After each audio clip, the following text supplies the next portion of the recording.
อ้า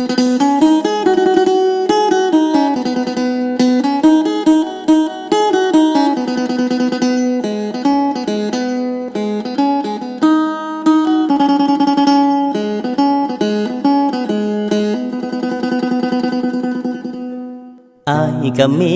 สำนี้แหละพ่อกับแม่อ้ายเป็นสาวนาบ่ได้จับปากกา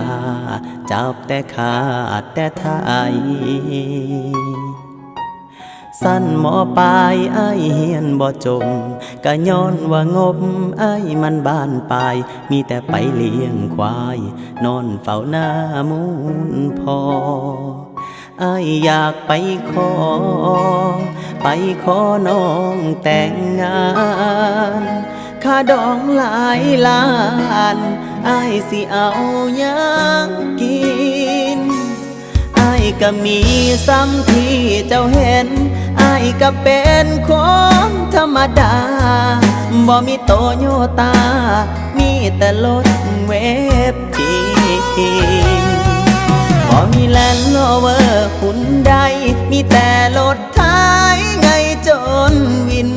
ให้ต้นอ้ายคนติดดินมีเขากินก็ถือว่าบุญ